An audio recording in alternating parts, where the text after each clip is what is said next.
Hey, before we get into today's show, I want to let you know about my book, Pints with Aquinas, 50 plus deep thoughts from the Angelic Doctor. You can get that online right now, $9.95 from Amazon. In getting that, you'll be able to begin reading Aquinas for yourself in a way that won't overwhelm you, and you'll also get to support this show. Pints with Aquinas, 50 plus deep thoughts from the Angelic Doctor. Get it from Amazon today. On with the show. Welcome to Pints with Aquinas, episode 37. I'm Matt Fradd. If you could sit down with St. Thomas Aquinas over a pint of beer and ask him any one question, what would it be? In today's episode, we'll ask St. Thomas the question, if God knows everything, including future events, how can I truly be free?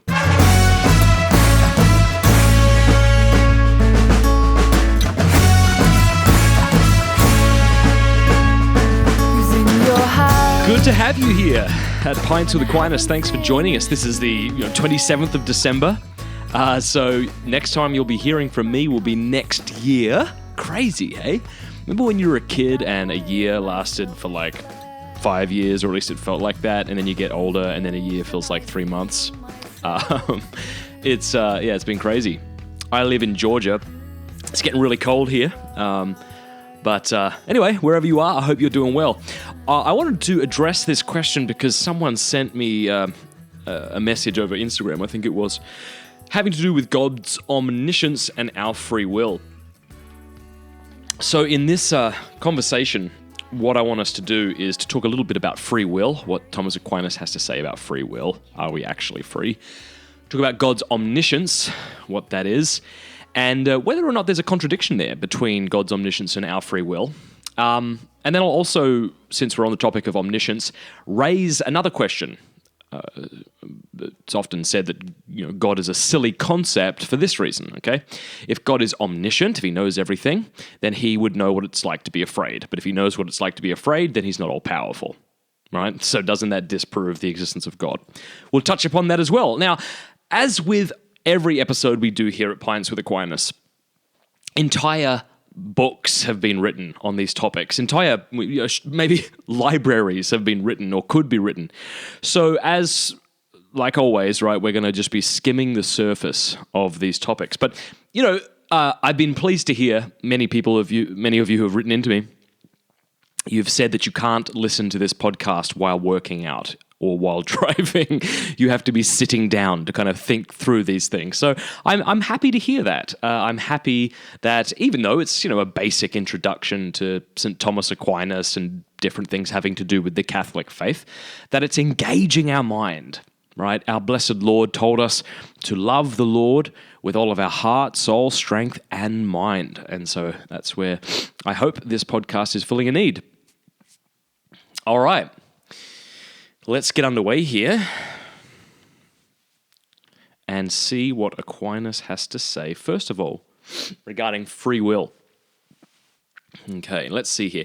So this bit is from the Summa Theologiae, first part, question 83, article 1. Does man have free will? All right. Let me just read you Aquinas' main answer. He refers to Sirach, chapter 15, verse 14. He says, "It is written, God made man from the beginning and left him in the hand of his own counsel." And a gloss. When Aquinas talks about a gloss, he's referring to things that may have been written in the margins of sacred scripture, right? So different sort of commentaries. And so by own counsel, it means free will. So that's what Sirach's referring to. And Aquinas says, man has free will. Otherwise, counsels, exhortations, commands, prohibitions, rewards, and punishments would be in vain. In order to make this evident, we must observe that some things act without judgment, as a stone moves downwards, and in like manner all things which lack knowledge, and some act from judgment, but not a free judgment, as brute animals. For the sheep, seeing the wolf, judges it a thing to be shunned, from a natural and not a free judgment, because it judges not from reason, but from natural instinct. And the same thing is to be said of any judgment of brute animals, but man acts from judgment. Because by his apprehensive power, he judges that something should be avoided or sought. But because this judgment, in the case of some particular act, is not from a natural instinct, but from some act of comparison in the reason, therefore he acts from free judgment and retains the power of being inclined to various things. For reason in contingent matters may follow opposite courses, as we see in dialectic syllogisms and rhetorical arguments. Now, particular operations are contingent, and therefore, in such matters, the judgment of reason may follow opposite courses, and is not determinate to one. And forasmuch as man is rational, is it necessary that man have free will. Now, I know that there are many sort of reductionistic arguments for man not having free will. Some say that we can explain man without recourse to free will. And this is a lot like the argument Aquinas sets himself, which we deal with in episode 30. Sometimes people will try to explain away God by saying, well, natural science explains everything, we have no need of God. Okay, we talked about that in episode 30. And with free will, it's as if we're saying natural science can account for everything in man, we have no need for free will. Now, I'm not going to attempt a robust defense of free will here. But I like what Aquinas says, right? He says man has free will, and we all take it for granted that he does. We act as if he does, right? Because if we did not have free will, counsels, exhortation, commands, prohibition, rewards, and punishments would be in vain. All right, if we don't have free will, what are we? Well, we're sort of like moist robots, moist machines, as it were. You don't counsel machines. If you go into the lobby of your work and try and buy a bag of chips from the vending machine, and the vending machine doesn't give it to you, you don't shame it. You don't you don't call it a thief. You kick it. All right, that's what you do. Now, do you see how dangerous this idea is? If man doesn't have free will, there's no point exhorting him, commanding him. You kick him.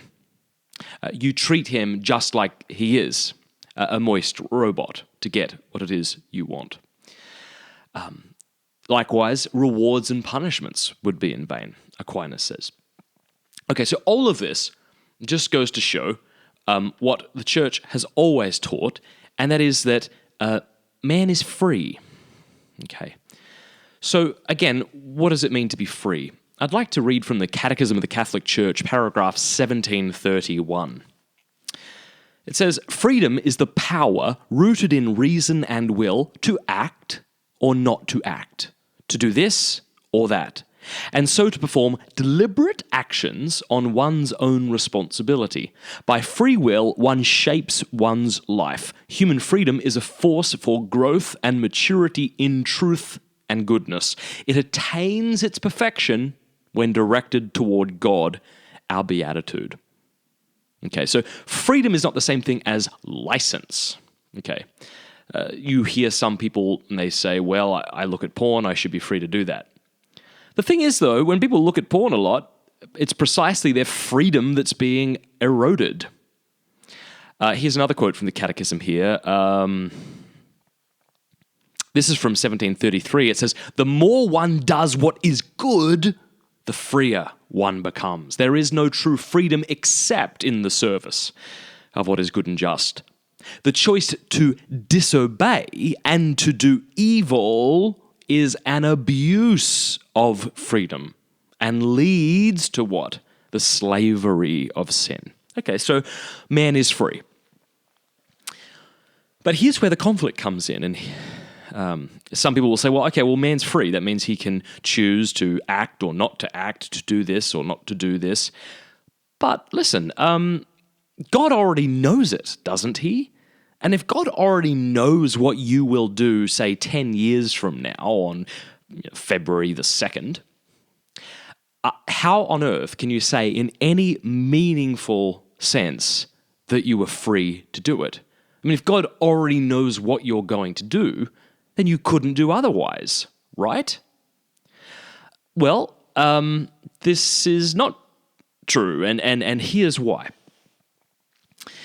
Actually, tell you what, before I explain, I want to share what Aquinas has to say on God's knowledge of contingent things, all right? And then we'll get into explaining it here. Okay, so this is from the first part of the Summa Theologiae, question 14, article 13, okay? Whether the knowledge of God is of future contingent things. Let's read what he says and then show why God's knowledge does not mean the elimination of man's free will. He says, God knows all things, not only things actual, but also things possible to him and creature. And since some of these are future contingent to us, it follows that God knows future contingent things. Okay?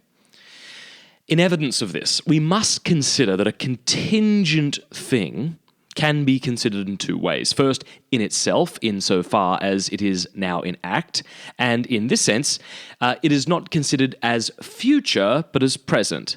Neither is it considered as contingent, as having reference to one of two terms, but as determined to one, and on account of this, it can be infallibly the object of certain knowledge. For instance, to the sense of sight, as when I see that Socrates is sitting down. In another way, a contingent thing can be considered as it is in its cause, and in this way it is considered as future and as a contingent thing not yet determined to one, forasmuch as a contingent cause has relation to opposite things. And in this sense, a contingent thing is not subject to any certain knowledge. Hence, whoever knows a contingent effect in its cause only has merely a conjectural knowledge of it. Now, God knows all contingent things, not only as they are in their causes, but also as each one of them is actually in itself.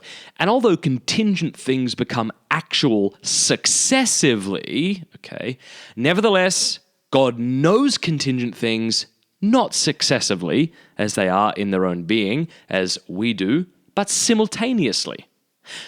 The reason is because his knowledge is measured by eternity, as is also his being. And eternity, being simultaneously whole, comprises all time, as was said above. Hence, all things that are in time are present to God from eternity, not only because he has the types of things present within him, as some say, but because now listen to this bit, okay? His glance is carried from eternity over all things as they are in their present, here's a word I haven't heard before, presentially, right, in the present. Hence, it is manifest that contingent things are infallibly known by God, inasmuch as they are subject to the divine sight in their presentially, there's that word again, yet they are future contingent things in relation to their own causes. Now, that is a lot. But I think the nugget, right, what we want to get out of this is, whereas things happen sort of sequentially for us, right, things aren't seen or known sequentially for God. If we think of the act of thinking, right, as acting discursively, where we come to know one piece of truth, and then from that truth we recognize another piece of truth, and from that we recognize another, in that sense, we can say God doesn't think. God doesn't think. He knows everything at once. God is outside of time, and what is happening in 1457, okay, on, again, maybe February the 2nd, and what's going to happen, should the Lord not return by then, in 2021 on February the 2nd. Both, and this very present moment now, all is present to him, okay? So, here's why God's omniscience doesn't eradicate our free will. God's foreknowledge is sort of like the way you and I remember things. You remember something from your childhood, perhaps something your father did, or your sister did, or your boss did. Now, you're remembering those things. Now, your remembering them isn't causing them, is it? Well, God's knowledge is sort of like that. Let's say on the February the 2nd next year, you decide to go to the store and buy a can of Coke because you want diabetes or something. Okay, well, then God will know that. Okay, and God knows that now. But suppose next year you walk into the shop and say, no, you know what, I'm going to choose a healthy option and get a bottle of water. Okay, you are free to do that. But God would have known that from all eternity, and not that you would have gotten a Coke. So we don't surprise God by our choices. He already knows what we are going to choose or not choose, but his knowledge of that doesn't determine our actions. We still have that free will. Now, I wonder if this makes sense. We might say that our choices, or our... I'm going to get into deep water here, so I might be careful. I might want to be careful, but it's as if our choices are logically prior, but God's knowledge is chronologically prior to that knowledge or those choices. That may have made no sense at all, and maybe I just made some kind of heretical statement. You can let me know. But that's the basic point we want to get across. Does that make sense? I hope it does. God is omniscient. What that means is he knows everything that has happened, everything that is happening, everything that will happen, okay? And that knowledge of what will happen no more determines our actions than the way we remember things that happened determined those actions, okay? If we were to do X, let's say we have a choice between X, Y, and Z, we are free to choose between X, Y, and Z. And whichever we choose, it is that God knew from all eternity. His knowledge doesn't do away with our free will or make it such that we had no choice in the matter. All right, so that's enough to say on that. But back to this idea of omniscience. If God is omniscient, if he knows everything, then shouldn't he know what it's like to, say, be a sinner? Shouldn't he know what it's like to be afraid? Shouldn't he know what it's like to repent? Shouldn't he know what it's like for him to worship God? All right. This is often an objection brought up by atheists, usually online. I don't read many sort of sophisticated atheists taking this approach, but it is something that we encounter. So this is actually rather easy to respond to, so we won't spend as much time as you might think we would on this issue. But let's just take one of those examples, okay? Okay, if God's omniscient, if he knows everything that is happening, has happened, or will happen, then that's a contradiction, right? God is an incoherent concept, they will say. Because if he's omniscient, right, if he knows everything, then he knows what it's like to be afraid. But if he knows what it's like to be afraid, well, then he's not all-powerful. So do you see that? Do you see the incoherence? That's what they'll say to us. Now, at first, maybe we're taken off guard with a question like this, but it really is quite simple to respond to. The fact is this: God knows what it's like for Matt Frad to be afraid, and he knows what it's like for you, dear podcast listener, to be afraid. But God doesn't know what it is like for God to be afraid, precisely because God is perfect. God is omnipotent. Okay? Now, what the person is saying when they claim God should know what it's like to be afraid, they're essentially saying God should know what it's like to experience imperfect things. okay, imperfect emotions or something. But of course, by definition, as we've said, God is a perfect being. And a perfect being can't experience pain or loss. Okay? And if he can't experience pain or loss, then he can't experience fear. To say that he should know what it's like to be afraid, for him to be afraid, is therefore meaningless. And since it's meaningless, it can't be true. Okay? And if it can't be true, then it can't be known. And if it can't be known, then it can't contradict his omniscience. So I'm going to go over that one more time. I'll say pretty much what I just said, but we'll say it again because maybe that went by rather fast. Since God is a perfect being, he cannot experience pain or loss. Okay? And so, if he can't experience diminishment in any sense, then it's ridiculous to say, it's nonsensical to say that a perfect being should experience an imperfect emotion, right? Like fear. To say that God should know what it's like for him to be afraid is therefore meaningless. And if it's meaningless, it can't be true. And if it can't be true, it can't be known. And if it can't be known, it can't contradict his omniscience. So, I hope that's been a help. Just a couple of thoughts today. God's omniscience does not negate, do away with our free will. And God's omniscience isn't at odds with him being omnipotent. So that's all the time we have this week. Thank you very much for week after week tuning in to listen to Pints with Aquinas. Really appreciate it. This is the end, not the end, but the last episode of this year, and it's just been a tremendous honor. We have so many of you downloading these podcasts. I upload a single podcast, and actually, you know what I'm going to do? I'm going to tell you, because I was about to make a statement, and I don't know if it's true, because I'm not omniscient. Okay, so let me see the kind of downloads we're getting, just so y'all know how many of you out there doing this.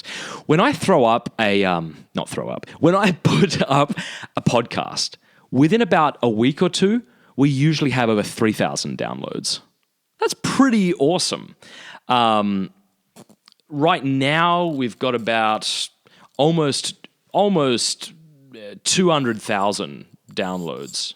People have been downloading this since we began. So look, hey, thank you. Thank you very much for your support. Thank you for all of you who write me a message on Twitter or Instagram or Facebook. I'm so sorry that I can't get back to each and every one of you. It's just a lot to try and do that. And I have a day job. But I really want you to know that whenever you write to me, I do make an effort to read it, even if I can't respond. And I'm very appreciative for you for that. I've never talked about this on this show, but just so you know, one of the things I do is speak for a living. I travel the country and I speak on different topics having to do with the Catholic faith. My schedule's usually pretty full, usually a year in advance, but there's usually pockets here and there that I might be able to come and speak at your school or your parish or your university. Anyway, if you're interested in having me come out and speak, you could go to mattfrad.com and click seminars, and you'll be able to find there the email and number of my assistant, and you could book me for your next event, and I'd love to come. All right, until next week, God bless you.